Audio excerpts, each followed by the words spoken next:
Buenos días, bienvenidos a la entrevista en línea este lunes 17 de febrero de 2014. Un abrazo a nuestros compatriotas que nos acompañan a través de la transmisión en internet www.laprensagráfica.com.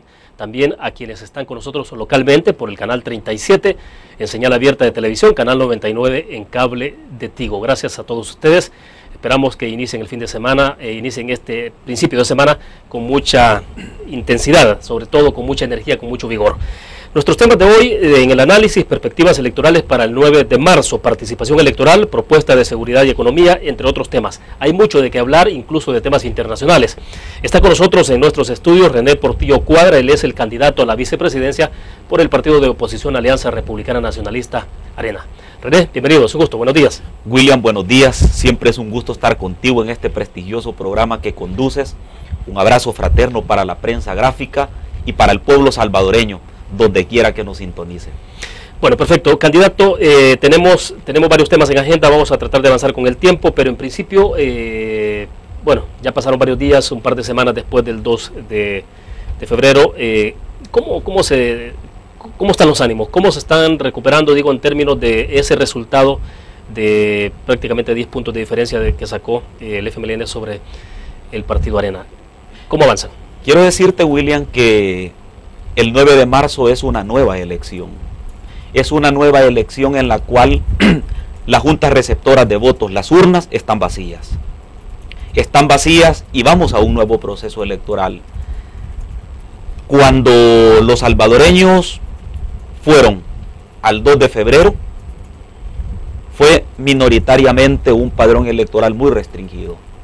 La mayor cantidad de salvadoreños no salieron a votar. Por lo tanto, el 9 de marzo tenemos como esa obligación ciudadana, ese deber cívico de ir a votar para poder decidir no solamente a un presidente de la República, sino para ir a elegir la forma en que queremos vivir por los próximos años. Esa lógica trasciende las banderas de los partidos políticos, epítetos de izquierda y de derecha, sino que vamos a ir a votar por el país en que yo quiero que mis hijos y tus hijos vivan los próximos años. Por eso es importante entender que nos vamos a esta segunda ronda, a esta nueva elección, sin votos. Ni el FMLN tiene votos a su favor, ni Arena, sino que vamos a decidir en este nuevo contexto. Decirte que todas las encuestas, William, incluyendo las de la prensa gráfica, sabíamos que íbamos a una segunda vuelta. Y también sabíamos que en la segunda vuelta, en cualquier contexto, Arena gana las elecciones. Eso es lo que está planteado. Por lo tanto, no es cierto de que el FMLN lleve 10 puntos más que Arena en esta segunda vuelta. No es cierto eso, las urnas están vacías. Y eso lo que nos va a permitir es que con la nueva correlación que hay, con esa nueva vinculación del partido con iglesias, con cooperativas, con sindicatos, con empresarios, con trabajadores, con emprendedores, con otros partidos políticos, hay una nueva correlación que la hemos denominado Pacto por El Salvador. Un pacto por El Salvador significa que vamos a establecer las condiciones de un gran pacto nacional en el cual podamos darle gobernabilidad al país. Yo estoy seguro, William, que los salvadoreños que nos están viendo y nos están escuchando no quisieran vivir 5 años más como estos últimos 5 que hemos vivido, que nos hemos caracterizado, William, porque no hay empleo, porque no hay medicinas en los hospitales, porque las carreteras siguen abandonadas, sobre todo el grave deterioro del tema de la inseguridad ciudadana que vivimos. Mira, este fin de semana hubieron 37 muertes violentas. Imagínate tú los niveles de inseguridad que estamos viviendo. Y mientras eso ocurre, tenemos un presidente que sigue haciendo política partidaria en lugar de ocuparse de los grandes problemas de nuestro país. Bueno, sin duda alguna que el tema de seguridad lo veremos más adelante, pero candidato, ¿qué es lo que hace pensar de que algo ha cambiado después del 2 de febrero en términos de la voluntad del electorado? ¿Van con el mismo padrón electoral, van con las mismas condiciones, con las mismas reglas del juego? Escuchamos del candidato Norman Quijano, de los dirigentes del partido de Arena, de que iban a hacer un cambio de estrategia en términos de cómo llegar, trasladar el mensaje a la población. ¿Qué es lo que ha pasado en esos términos de cómo comunicarse con la población, que hace pensar que habrá un cambio en la correlación de esa fuerza que se expresó en las urnas el 2 de febrero? Mira, tiene que haber un cambio por varias razones. En primer lugar, porque muchas personas, miles de salvadoreños, no fueron a votar porque dijeron, bueno, miren, de todos modos dicen que va a haber segunda vuelta, entonces yo mejor voy a votar hasta la segunda vuelta. ¿Y el Partido Arena no le apostó a la segunda vuelta? Por supuesto que sí, y ese es el trabajo que estamos desarrollando. A nivel territorial quiero decirte que estamos en las ciudades de mayor concentración poblacional. Ayer estuvimos en la mañana en Apopa, por la tarde estuvimos en Altavista, y esas grandes concentraciones de personas nos hacen pensar que realmente el pueblo salvadoreño va a salir a votar masivamente. Eso por una parte. Ahora, por el lado de la estrategia. Pero cuando ustedes se plantearon de que se iba a segunda vuelta, se lo plantearon como una estrategia, pero con una diferencia de votos en primera vuelta de 10 puntos. Por eso te digo, cuando nosotros planteamos nuestra estrategia, la estrategia iba encaminada a que nosotros ganáramos en primera vuelta. Hubieron muchos factores externos que condicionaron la voluntad popular, que ya las conocemos todos. Uno de ellos es el tema de que grupos delincuenciales no permitieron que algunas personas salieran a votar. Esto fue cierto, tenía que ver, o sea, hay evidencia. Yo lo leí en la prensa gráfica. Yo lo leí en la prensa gráfica, de tal manera que no puedo dudar que sea cierto. Hubieron también algunos aspectos en donde se movieron 39 centros de votación un día antes de las elecciones. Por otro lado, hubieron factores como por ejemplo en los cuales nosotros como partido fallamos en el tema de la movilización, en el tema de la orientación al votante, que son aspectos que los estamos trabajando para superarlos, pero la estrategia va encaminada fundamentalmente a darle a conocer al pueblo salvadoreño de manera detallada cuáles son nuestras propuestas. ¿Y tienen tiempo para hacer eso? Digo, por supuesto que sí. Solo quedan un par de semanas. Es el tiempo apremia. Aquí sin duda alguna el tiempo es el peor enemigo en estas condiciones, ¿o no? No, no es el tiempo. El peor enemigo de las condiciones en que vive el pueblo salvadoreño es el actual gobierno y el actual partido político. Porque lo que está ocurriendo en este momento es que, al igual que en la primera vuelta, hay una campaña millonaria del ALBA, de la presidencia Funes, del FMLN, y todo esto pasa en violación franca a lo que ya la Sala de lo Constitucional ha resuelto, de que los funcionarios no pueden hacer política partidista y prevalerse de los cargos para hacerlo, y lo siguen haciendo.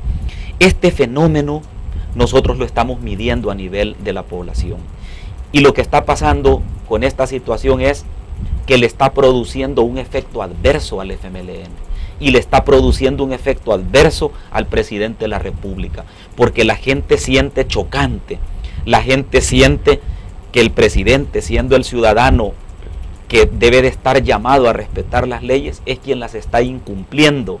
La gente está percibiendo, William, que la fórmula presidencial del FMLN no quiere debatir, no quiere decir cómo va a gobernar, y lejos de darle declaraciones a la prensa y de dar a conocer su programa de gobierno, los tienen encerrados y no los dejan salir y no dan declaraciones. Entonces, esto está produciendo un efecto adverso en el electorado, porque el electorado quiere candidatos que salgan a explicarle a la gente cómo van a gobernar.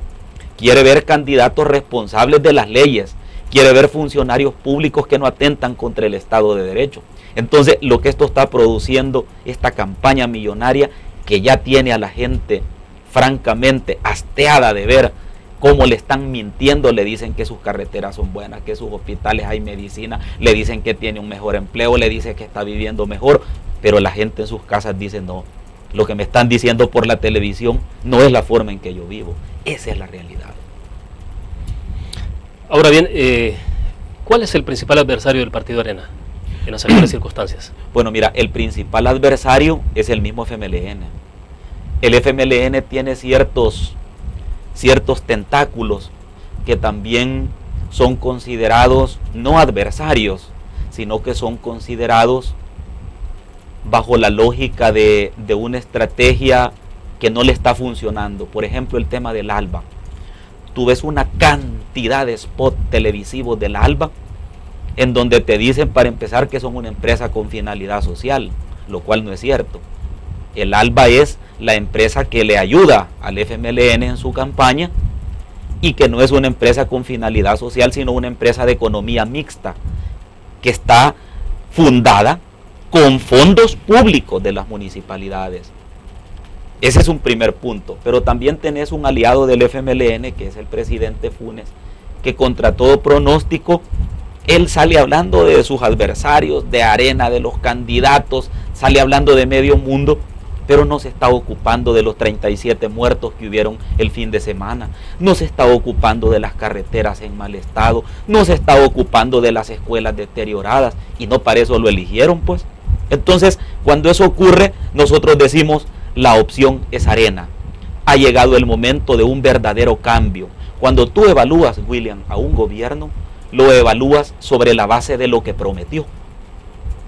Y tú te acuerdas que el FMLN y Funes prometieron una fábrica de empleos. Pero lo que hay en este momento es un gravísimo desempleo en el país. Cuando hablan ellos de 120.000 empleos más o menos generados en 5 años. Bueno, mira, esas cifras ni siquiera ellos se las creen. ¿Sabes por qué?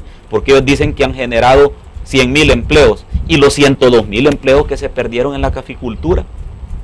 Eso te deberían de decir. Entonces, lo que nosotros estamos proponiendo, William, en primer lugar es creación de empleos.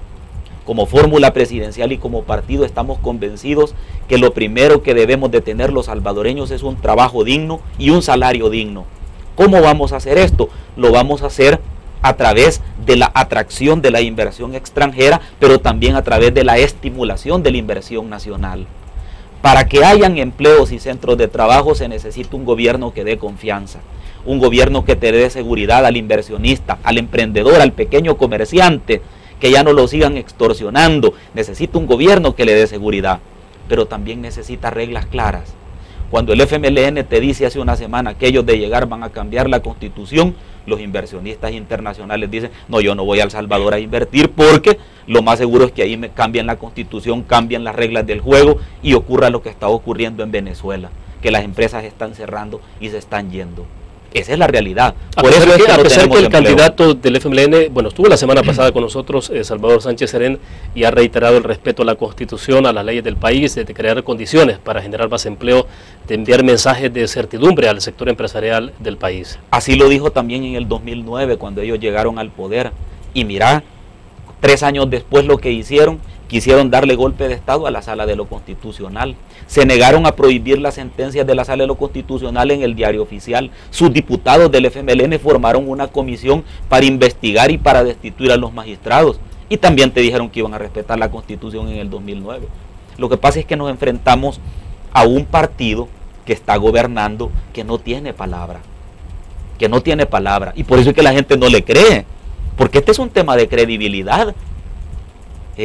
Imagínate tú, por ejemplo, cuando el FMLN dice de que va a respetar las leyes y la Constitución, cuando ha tenido 5 años para demostrarlo, y lo que ha hecho francamente es desobedecer sentencias de la sala, deslegitimar al órgano judicial, y por otro lado empezar a nombrar a funcionarios de segundo grado arrodillados al interés político del FMLN, pero no al servicio de la gente, no al servicio de la población. Eso es lo que hemos visto. Entonces, él te puede venir a decir lo que él quiera aquí, pero la realidad en los hechos es otra cosa. Bien, vamos a hacer una pausa comercial. Cuando regresemos hablemos de otros temas. Bueno, el Tribunal Supremo Electoral, el trabajo del Tribunal Supremo Electoral, como lo están observando, hubo una discusión planteada en las últimas 2 semanas que tuvo que ver con el padrón electoral, de si se sacaban de una sola vez quienes tienen DUI vencidos, si se les incorpora, si es necesario dar un plazo para que la gente que tiene DUI vencido puedan emitir el sufragio. Bueno, hay muchos temas más planteados en agenda, regresamos después de esto.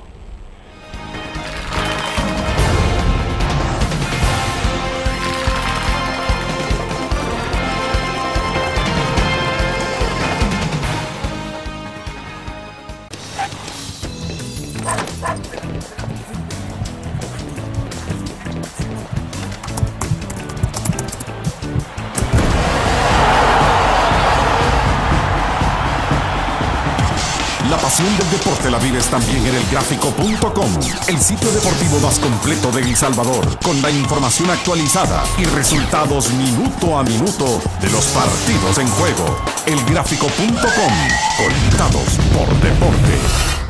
La interacción con la tecnología llega con múltiples formatos. Nueva revista Tech Live, la información tecnológica más actual y los gadgets que modifican tu estilo de vida. Tech Live es una revista multiplataformas que te ofrece los últimos avances de la tecnología, las herramientas de mayor utilidad e interesantes artículos de la era digital. Escoge el medio que te mantendrá actualizado o visita nuestra web. Espera el futuro con Tech Live, una publicación de Grupo Dutriz.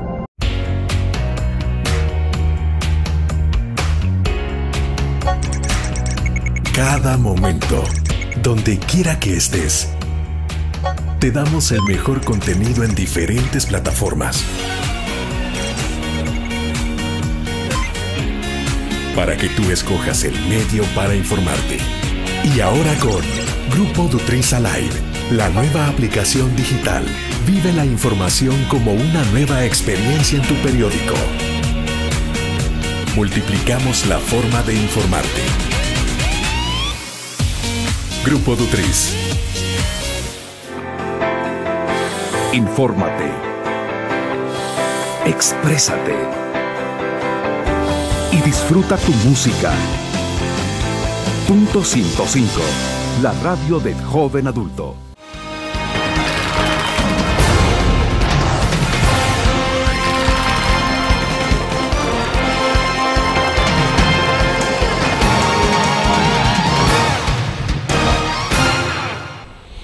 Está con nosotros en nuestros estudios desde la sala de redacción de la prensa gráfica René Portillo Cuadra, candidato a la vicepresidencia por el partido de oposición Arena. Candidato, trabajo del Tribunal Supremo Electoral, todo el desarrollo de motivación de voto en la primera vuelta, ahora en la segunda vuelta, la utilización del padrón electoral, ¿bajo qué términos? Eso ha estado planteado en el análisis en las últimas semanas. ¿Qué es lo que está proponiendo el partido Arena o sugiriendo en términos, por ejemplo, concretamente sobre el DUI, la utilización del documento único de identidad vencido? ¿Qué se puede hacer? Bueno, antes de responderte de manera concreta a la pregunta, te voy a decir no qué está haciendo Arena, sino qué quiere hacer el FMLN. Fíjate que a través de Eugenio Chicas, magistrado del Tribunal Supremo Electoral, querían sacar del padrón electoral a quienes tuvieran DUI vencidos, cuando cualquier persona perfectamente puede ir a renovar su DUI y se lo dan. Pero ellos lo que querían era sacarlos del padrón. Entonces, como aquí estamos hablando de reglas claras y de respeto a la Constitución y a las leyes, ahí tienes otra prueba más de cómo al FMLN no le interesa darle gobernabilidad al país. Te contesto la pregunta. Nuestra fracción legislativa está proponiendo que se le dé vigencia, una prórroga de la vigencia a los DUI, precisamente porque los que no salieron a votar y tienen DUI vencido es la gente más pobre de nuestro país. Es la gente que no alcanza a pagar 10.35 de la renovación, porque si los paga se queda sin comer, porque está viviendo una situación difícil, y aquí es donde tenemos que darle vigencia a la Constitución.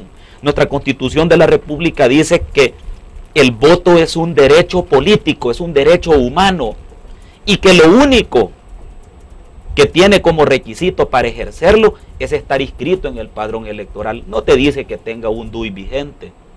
Entonces aquí es donde hay que aplicar los principios de la Constitución. Y aquí es donde la Asamblea Legislativa, los diputados tienen que demostrar del lado de quién están. Porque una cosa a mí sí me ha quedado clara. El FMLN no está del lado de la gente pobre. Porque el que tiene dinero va y renueva su DUI. Y punto.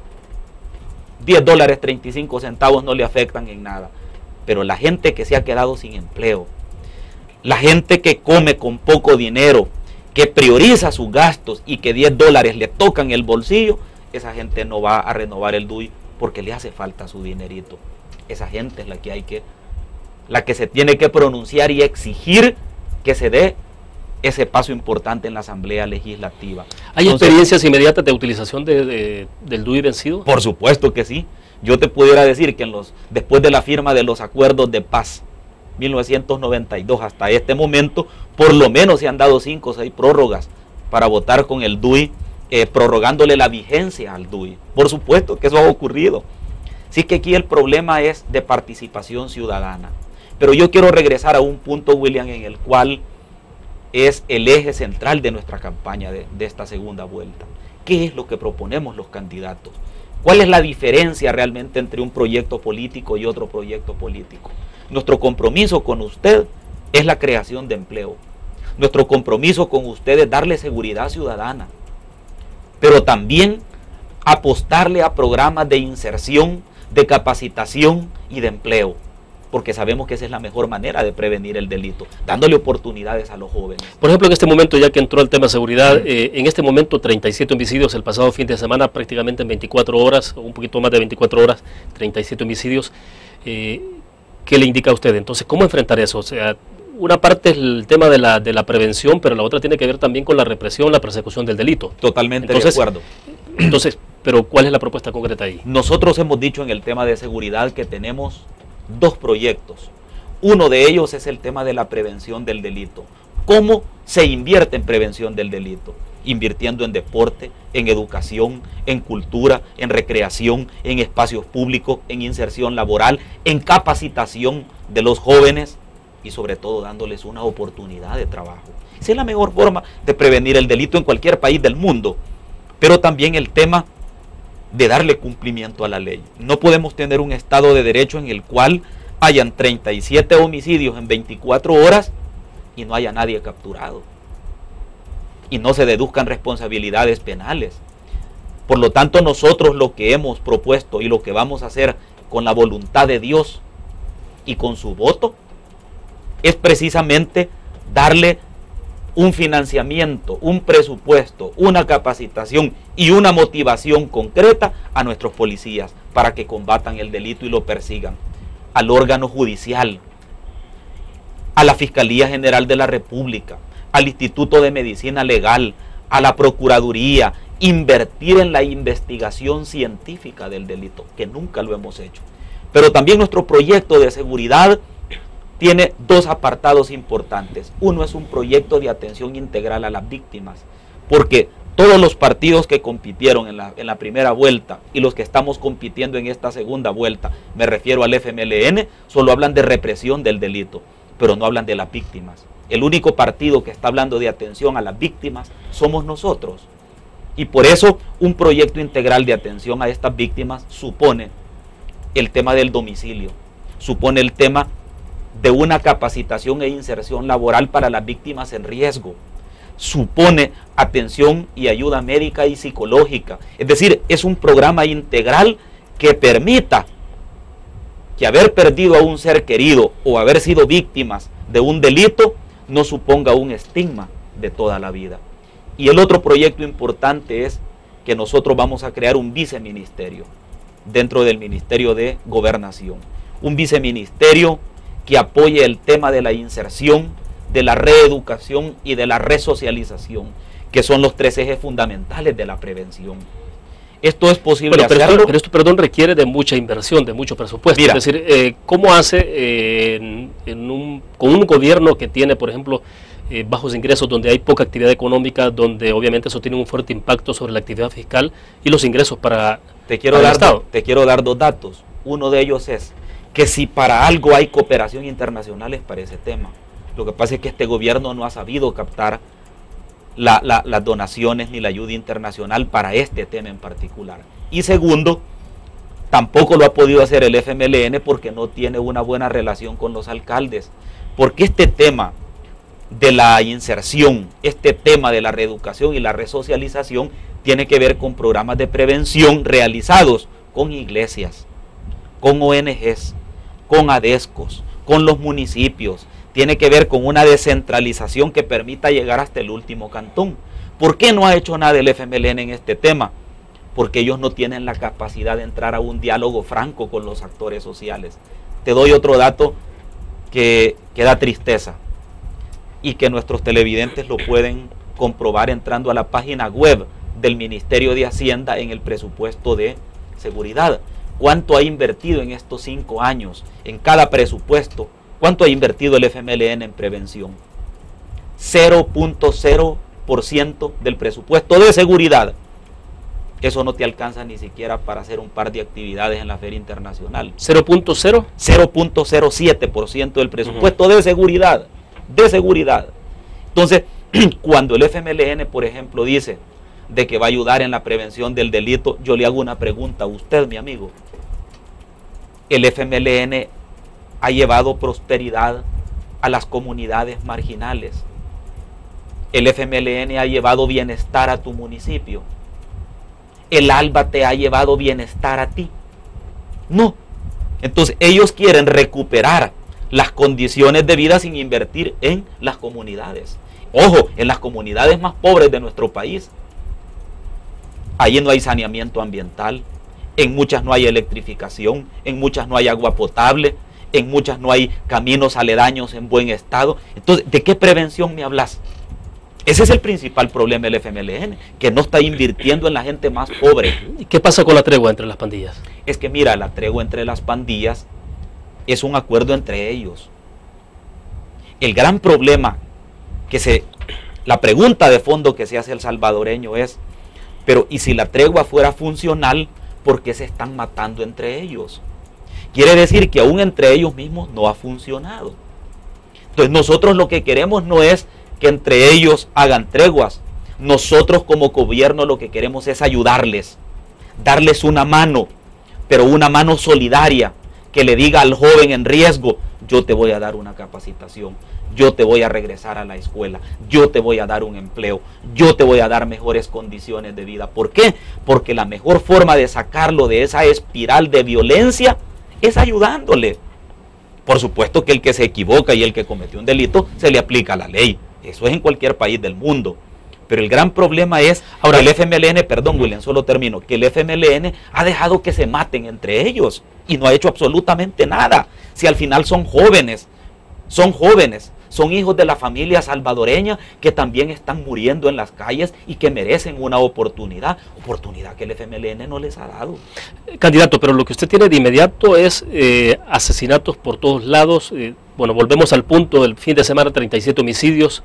O sea, eso es lo que está. O sea, ¿cómo para esa vorágine de asesinatos, de dolor dentro de la familia de El Salvador? Mira, es que lo que pasa es que en el tema de la seguridad se han cometido tantos errores por parte del gobierno que hay cosas tan elementales a las que el gobierno renunció, como por ejemplo los patrullajes masivos y disuasivos. Fíjate que los mismos miembros de la corporación policial nos cuentan que ya no hay patrullajes como habían antes. Y los patrullajes en las colonias, en los barrios, en los caseríos, en las zonas rurales son importantes porque son un verdadero disuasivo de la delincuencia. Eso por un lado. Por otro lado, hay miles de caseríos, de barrios y de colonias muy pobladas donde no hay delegaciones policiales. No hay delegaciones policiales. El ciudadano no se siente cerca del policía. Hay lugares, por ejemplo, donde no penetra la Policía Nacional Civil ni el Ejército. Entonces, cuando tú has renunciado a hacer actividades disuasivas del delito, entonces el delito se apodera de los territorios. Se apodera de los territorios y ocurre lo que ha ocurrido este fin de semana, 37 muertes en 24 horas. Entonces, lo que necesitamos es una policía capacitada, dotada con equipo y sobre todo motivada. Porque nos contaron que en la elección pasada, en la del 2 de febrero, les dieron $30 a los policías 2 días antes de las elecciones. Pero que ya no se los han vuelto a dar ni se los darán.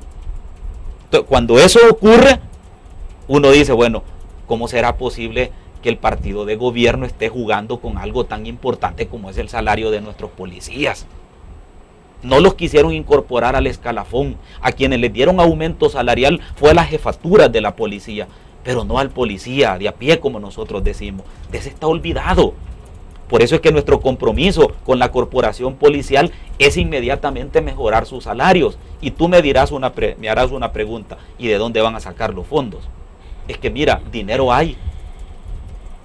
En septiembre del año pasado el Fondo Monetario Internacional dio un informe sobre El Salvador, donde planteaba que el problema en El Salvador no es la ausencia de dinero en el gobierno, sino la forma en cómo se gasta. Eso es real. ¿Por qué? Porque los viajes excesivos, los viáticos, las caravanas, los gastos de lujo suntuosos, todo ese montón de cosas representa más de 150 millones para el Estado. Para cerrar entonces, ¿a cuánto se le subiría el salario a los agentes policiales? Bueno, mira, nosotros ¿cuánto denga un salario cuánto denga un agente en términos salariales? Bueno, mira, en promedio, desconozco el promedio, lo que sí te puedo decir es que hay algunos que ganan $370, $400. Hay supernumerarios que gana menos de esa cantidad. ¿Qué motivación puede tener? Nosotros lo que hemos... ¿Cuánto se le puede subir? Lo que pasa es que no es una carta bajo la manga de la camisa. Mira, esto requiere de un proceso paulatino de financiación, de financiamiento.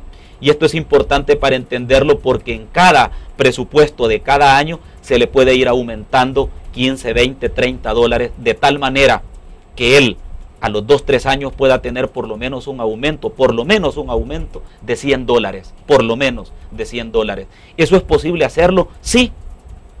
Sobre todo porque si los gastos superfluos de la presidencia se eliminan, si esas partidas secretas que dicen que todavía existen, se eliminan, eso te da oportunidad para poderlo financiar. Es como los maestros. Si los maestros están olvidados, los trabajadores del sector salud también están olvidados porque no tienen ninguna motivación salarial. Nosotros vamos a llegar a acuerdos con los trabajadores que permitan que en cada presupuesto general de la nación se les vaya incrementando el salario hasta nivelarlos. Bueno, nos quedamos en ese punto, hacemos otra pequeña pausa comercial, volvemos con más.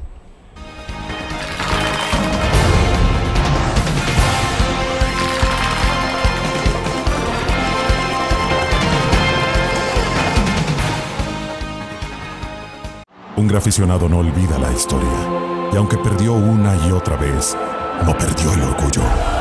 El graficionado se levantó entonando su grito de batalla, respirando gritos de gol y celebrando las épicas victorias. Un graficionado cree en la magia de la camiseta y mantiene viva la ola de fe, porque el graficionado sueña con volver a un mundial. El gráfico lo hacemos por deporte. En la UFG, el futuro cambia y evoluciona con cada paso que das. Aquí estudias, aprendes y aprendes más, porque tu pasión es nuestra pasión. Y junto con nuestra formación académica, tecnología y herramientas, encontrarás lo necesario para el pleno desarrollo de tu potencial y poder convertirte en un auténtico líder. Universidad Francisco Gavidia, tecnología, innovación y calidad. Infórmate, exprésate y disfruta tu música. Punto 105, la radio del joven adulto. Una nueva forma de vivir la información. GDA Live de Grupo Dutriz. Ingresa a App Store o Google Play y descarga gratis la aplicación GDA Live. Ahora busca en nuestros periódicos y revistas los iconos de GDA Live. Enmarca la imagen dentro de tu pantalla para animarla. Toca 2 veces la imagen para vivir la información en pantalla completa. Y recuerda que en el código ALIVE de la portada estaremos actualizando nuestras noticias. Con GDA Live, vive la información. Grupo Dutriz, multiplicamos la forma de informarte.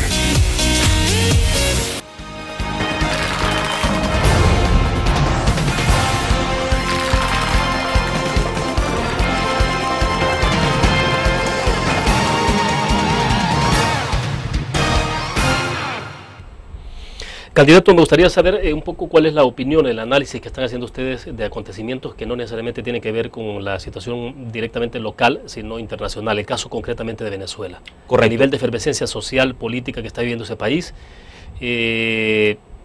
Bueno, porque hablas de Venezuela, periodísticamente hablando, eso tiene una justificación, porque Venezuela obviamente se expresa en el país a través de proyectos como ESALVA.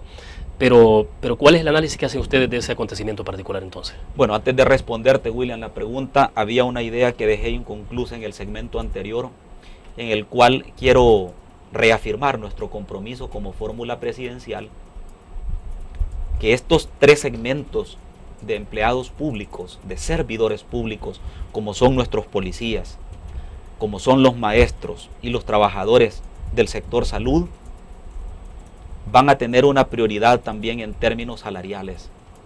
Nosotros estamos pensando, y así lo hemos decidido, vamos a apostarle decididamente para que todos los servidores públicos puedan tener un incremento salarial. Pero estos 3 sectores son fundamentales para decirte que nuestra prioridad, una vez ganando las elecciones, es que tengan un incremento salarial, que realmente permita que ellos entren motivados a trabajar y que han estado olvidados por décadas. Te contesto la pregunta. Es lamentable el tema de lo de Venezuela porque el referente del FMLN, el ALBA, es financiado con fondos de Venezuela, y lo que está pasando en Venezuela es lo que no queremos que ocurra aquí. Mira, vamos a ser francos. Un mal gobierno de Arena que terminó en el 2009, la gente pudo votar y pudo cambiarlo y dijo, me decanto por otra opción política, que es la del cambio que te prometieron.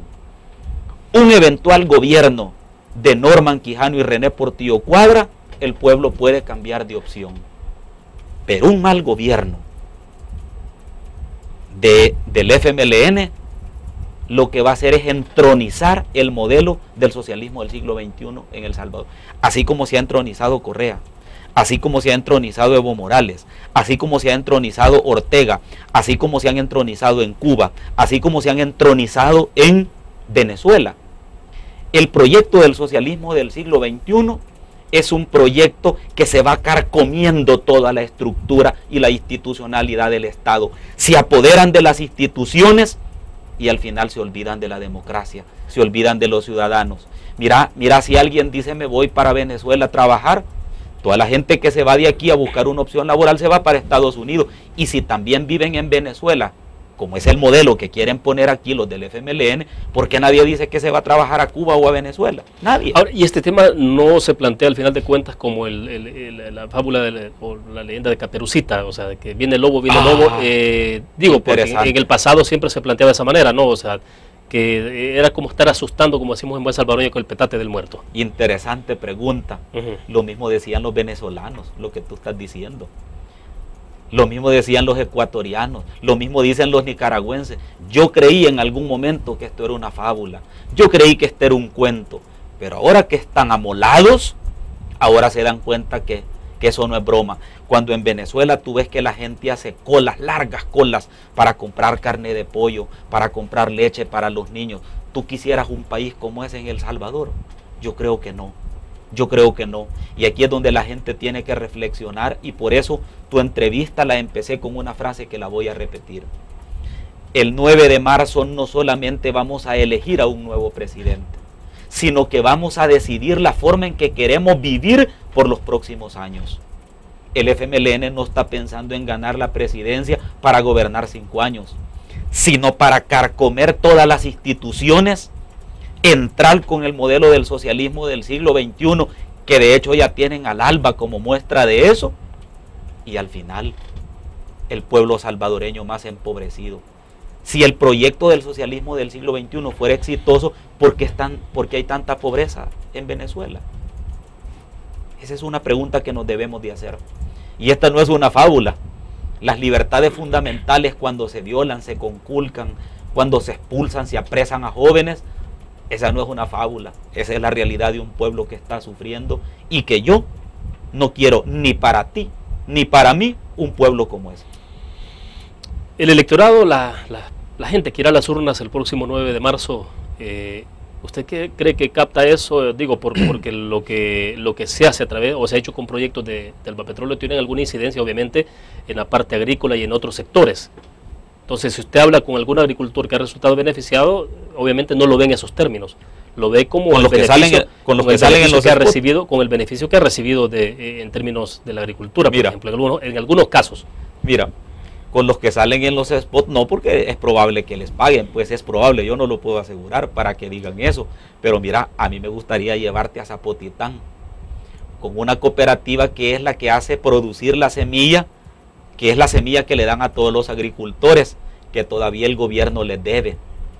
Primer punto. Segundo punto, a los productores de granos básicos, lo que hace el ALBA es que les compra la cosecha a bajo precio y lo va a vender a Venezuela a un alto precio para pagar la factura de combustible que ellos reciben a través de Albapetróleo. A mí me gustaría que conversaras con los productores de granos básicos para saber si ellos están satisfechos con el ALBA. Y lo tercero, mira, yo quisiera preguntarle al salvadoreño que nos está viendo, ¿y usted, mi amigo, ha recibido $10 del ALBA para ir a pagar el recibo del agua o de la luz? ¿Le ha ayudado a usted el ALBA? ¿Usted siente que su vida ha cambiado a partir del ALBA? Esa pregunta es importante hacérsela, porque una cosa son los spots bonitos y las cancioncitas bachateras, y otra cosa es la realidad. Otra cosa es la realidad de lo que mi pueblo está viviendo, sobre todo allá en el campo, en donde no hay muchas opciones para trabajar. Ahora, en términos de un país en democracia, lo que la gente, ¿cómo traduce la gente democracia es, en términos concretos, es cómo mejora su condición de vida? Correcto. O Es sea, que la democracia con hambre no es democracia. Exactamente, pero entonces, ¿no es en eso en lo que se ha fallado en el país? Totalmente. Por muchos años, no Totalmente estoy hablando de acuerdo. necesariamente de los 4 o los 5 años No, de este no, gobierno, no. sino... Lo has dicho muy bien, William. No, y tenés toda la razón. Por décadas se ha fallado en ese tema. Por décadas se ha fallado en este tema. En donde no se ha hecho lo correcto. No se ha hecho lo correcto. Y aquí es importante entender que quienes gobiernan no son los partidos políticos. Quienes gobiernan somos las personas que dirigimos los partidos políticos o que somos candidatos. Esos son los que pensamos, esos son los que tomamos decisiones. Por ejemplo, fíjate que ayer yo estuve en la colonia Altavista, aquí en Ilopango, y les decía yo en la reunión que teníamos, y ya vino aquí el candidato del FMLN, me decían no, y me decía con mucha sabiduría una señora, ¿sabe por qué no viene? Porque cuando él diga, yo les prometo a los jóvenes darles empleo, yo soy la primera que le voy a preguntar, ¿y por qué no lo ha hecho ahora que es vicepresidente de la República? Porque anda prometiendo que en los próximos 5 años va a hacer lo que el pueblo le confió en estos 5 años. Cuando él diga, yo les voy a dar educación de calidad a sus hijos, yo le voy a preguntar, mire, ¿y por qué no lo hizo cuando fue ministro de Educación? Pues? ¿Por qué dejó las escuelas abandonadas y el magisterio abandonado? Eso no se lo pueden decir a Norman Quijano, ni se lo pueden decir a René Portillo Cuadra, porque nosotros somos la única fórmula presidencial que no ha gobernado. Esa es la diferencia entre ellos y nosotros. A nosotros no nos pueden decir eso, pero ellos sí ya gobernaron. Este señor es actual vicepresidente de este gobierno.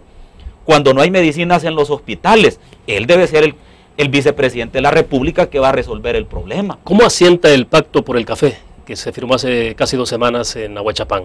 Bueno, mira, ese pacto por el No estuvo obviamente en la fórmula, ustedes no estuvieron como fórmula, el partido político como tal no estuvo en ese, en la firma de ese pacto. Te quiero contar el tema del pacto por el café. ¿Te acuerdas que antes de la primera vuelta firmaron un pacto por el café con el mismo señor en el mismo lugar? Después de la primera vuelta, o sea, en esta segunda, vuelven a firmar otro pacto. A mí me gustaría saber cuál es la diferencia en contenido del primer pacto con el segundo pacto. Primer punto. Y segundo punto, si es que este asunto no es de pactos, hombre. Este asunto es de meterle toda la voluntad posible y los recursos para mejorar la caficultura. Y no es en los 5 años de gobierno del FMLN que se perdió más del 45% del parque cafetalero por la roya, pues. En ese momento era que necesitaban un gobierno que les apoyara a los caficultores, no firmando pactos y papeles. Y los 102,000 empleos de la caficultura que se perdieron, ¿vos crees que los van a recuperar firmando pactos? Por otro lado, te quiero hacer una pregunta. ¿Y quién te ha dicho a ti que el único cafetalero es el dueño de la finca donde se firmó el pacto? Es uno de los más importantes. Uno, tú lo has dicho. Pero él no representa a todos los cafetaleros del país. Nosotros firmamos un pacto por el café con otros caficultores. Entonces nosotros tenemos el firme compromiso de apoyar la caficultura, pero cuando alguien te dice a ti, como partido FMLN, que firma un pacto por la caficultura y ellos dejaron que la roya se comiera más del 45% de todos los cafetales, ¿de qué pacto y de qué compromiso estamos hablando? Si nunca lo han tenido. Esa es la realidad, eso es lo que la gente entiende. ¿Sabés que el Programa Mundial de Alimentos ya está en el país repartiendo comida para la gente que vivía del café? Porque ya el tema del empobrecimiento que ha caído la caficultura en nuestro país ya no es un tema de pobreza, es un tema de hambre. Es más dramático, de hambre. Anda a preguntarle a esa gente si le sirve el pacto que firmó el FMLN o si le lleva comida el pacto. Esa es la realidad. Bien, hacemos en este momento la última pausa comercial, regresamos al cierre de la entrevista en línea. Volvemos.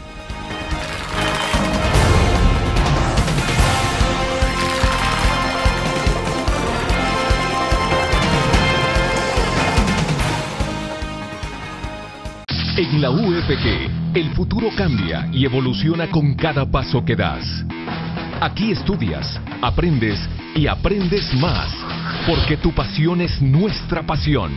Y junto con nuestra formación académica, tecnología y herramientas, encontrarás lo necesario para el pleno desarrollo de tu potencial y poder convertirte en un auténtico líder.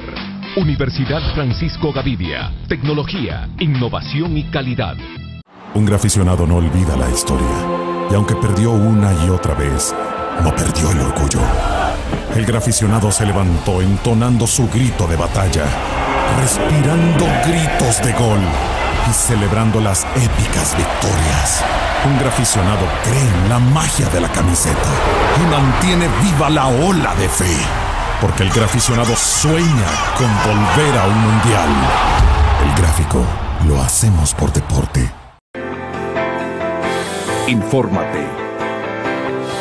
Exprésate. Y disfruta tu música.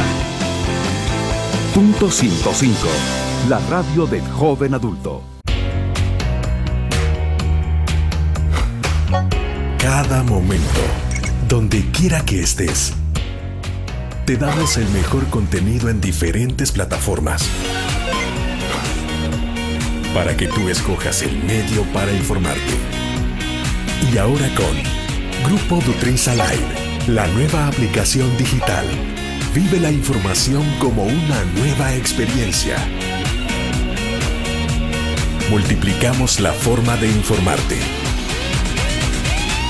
Grupo Dutris.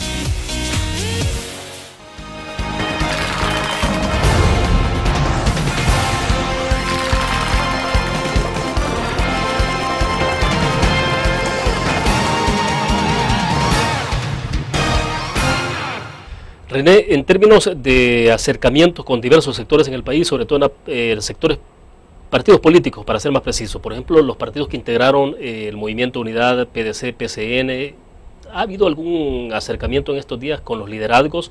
¿O cómo se han planteado ustedes el desafío de poder atraer ese votante que ha quedado un poco flotando ahí?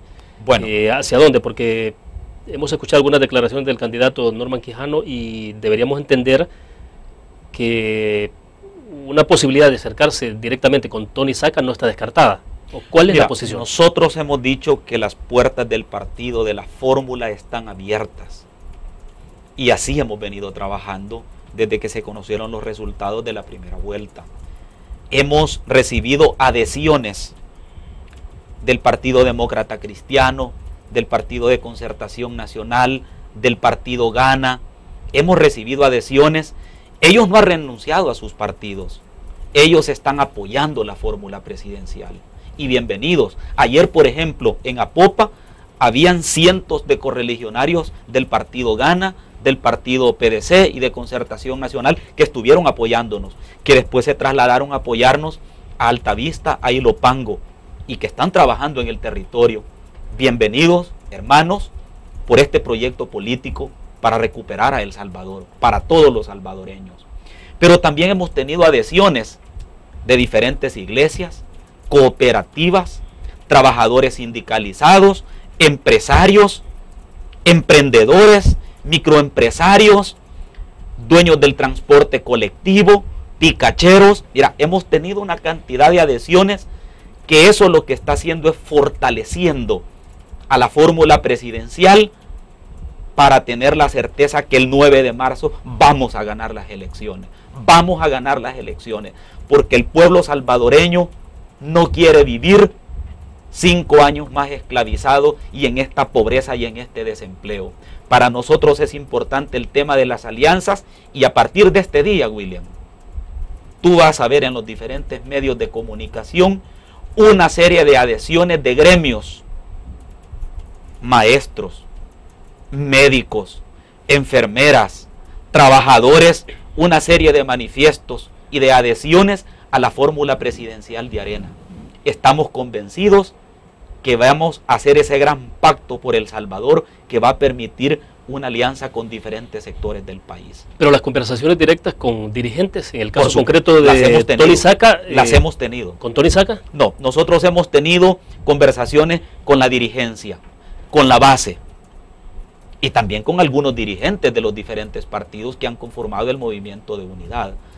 Te lo quiero dejar bien claro porque para nosotros es importante el tema de la base, el tema de la estructura de los partidos, con quienes compartimos una visión común, con quienes compartimos un país que debe de estar regido por un sistema democrático, por un país donde se respeten los derechos humanos, la Constitución, la libertad de mercado, la libertad de asociación, la libertad de libre culto, la libertad de información, donde compartimos esos valores. Y eso es lo que nos ha hecho ganar muchos respaldos en el territorio. ¿Están volviendo literalmente a los municipios? ¿Cuál es entonces, cómo se plantea el acercamiento ahora? Bueno, estamos trabajando en los municipios, en los cantones con nuestros activistas, estamos dándole seguimiento a las adhesiones con partidos políticos y con sectores económicos y sociales. Nuestra estrategia es la mayor cantidad de adhesiones posible y lo estamos logrando, William, lo estamos logrando. Por eso, pero eso implica ir al encuentro de estos sectores. Por supuesto. Ya no vemos un recorrido, digamos, por todos los municipios como se hizo en la primera ronda, ¿no? Sin embargo, el fin de semana lo estamos haciendo y el día de semana también vamos a visitar algunos municipios. La semana pasada, por ejemplo, estuvimos recorriendo Santa Ana, Aguachapán, Sonsonate. Este fin de semana hemos estado recorriendo algunos barrios y colonias del Gran San Salvador, Apopa, Ilopango, es decir, estamos también en el territorio. Las estructuras municipales donde gobierna el Partido Arena han contado con más respaldo del partido para poder desarrollar trabajo de esfuerzo. Siempre han contado con respaldo, William. En la primera ronda hubo un poco de quejas, ¿no? De que había habido poco respaldo en términos desde la dirigencia del Partido Arena hacia... Lo que ellos planteaban es que se tiene que invertir más en movilización, lo cual nosotros ya hemos tomado las decisiones pertinentes para apoyar a los diferentes municipios en el transporte.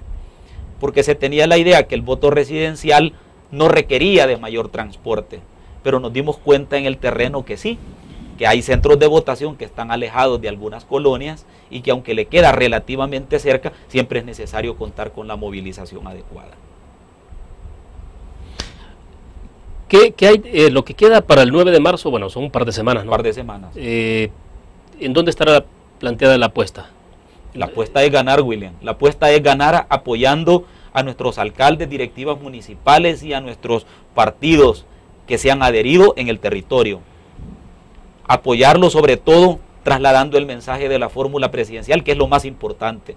Trasladar el mensaje de la fórmula presidencial, de nuestras propuestas, que consisten en empleo, seguridad ciudadana, continuidad de los programas sociales. Vamos a continuar otorgando los programas sociales, vaso de leche, uniformes, paquete escolar, paquete agrícola, subsidio al gas, que por cierto, me permitís hacer una aclaración, porque como el presidente de la República cada vez que toma un medio no informa, sino que desinforma.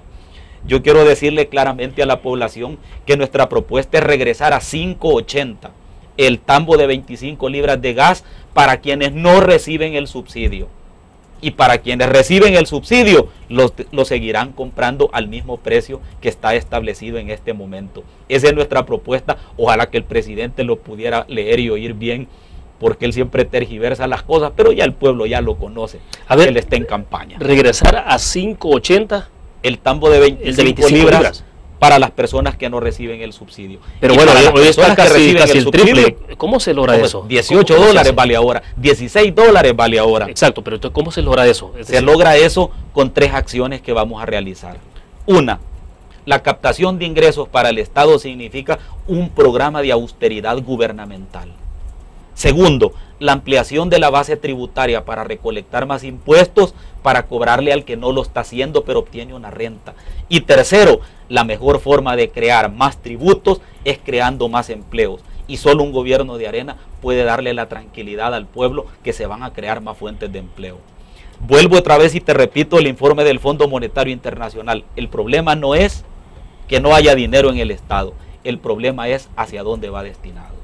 Por eso es que nosotros hemos dicho, vamos a regresar el tambo de 25 libras a 5.80 para los que no reciben el subsidio y ahora lo están comprando a $16, 16.80. Y para los que reciben el subsidio, lo van a continuar comprando al mismo precio que lo están haciendo en este momento. Ahora bien, ha habido una disposición, una reiteración más bien de la Sala de lo Constitucional con la no participación de funcionarios en eventos proselitistas. ¿Cómo le ha caído eso al Partido Arena?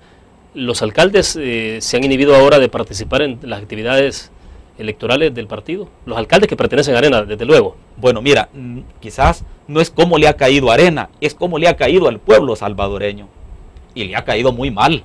Le ha caído muy mal porque la Sala de lo Constitucional ha dicho que los funcionarios no pueden prevalecerse del cargo para hacer política partidista, y el primero que incumple la resolución y la medida es el presidente de la República junto con la mayoría de ministros.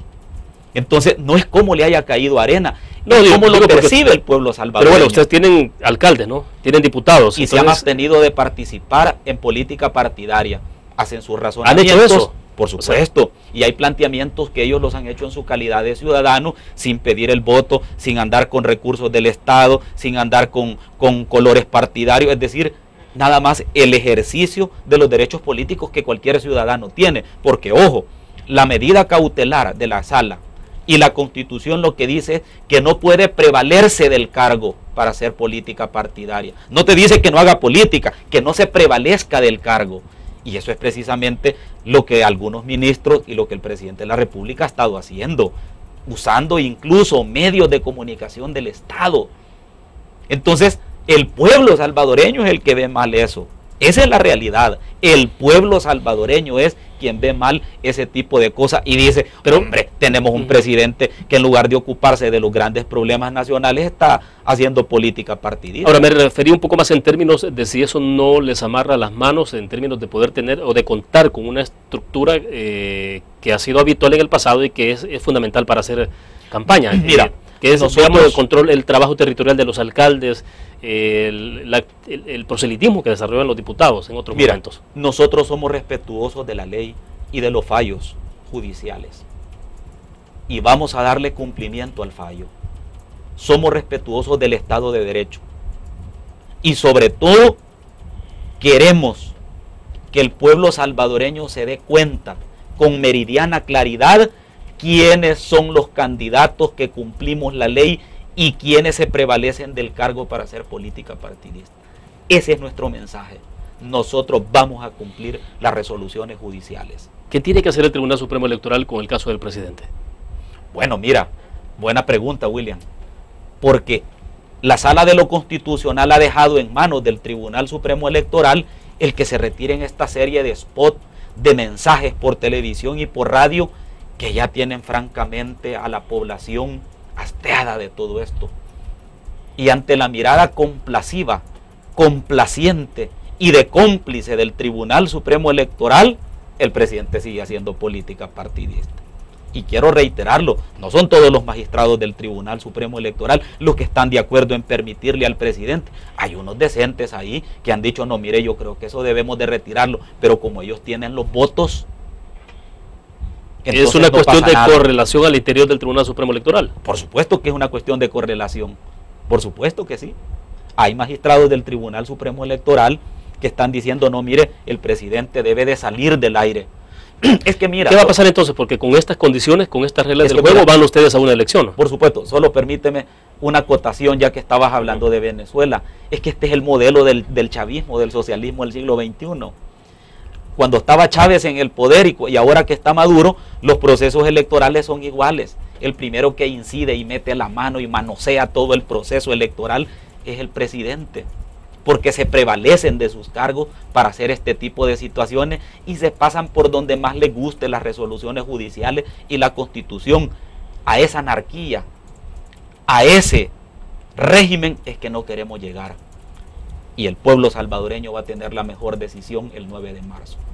Bueno, se nos fue el tiempo, le agradecemos, candidato, que haya compartido con nosotros. Muy amable. Muchas gracias, William. Un saludo fraterno para ti, para todos los televidentes fieles de este programa. Bueno, gracias a ustedes por su participación. Nos vamos a ver mañana a 6:45 de la mañana con el resumen del noticiero de la prensa gráfica, 7 en punto, la entrevista en línea. Gracias por su fiel sintonía.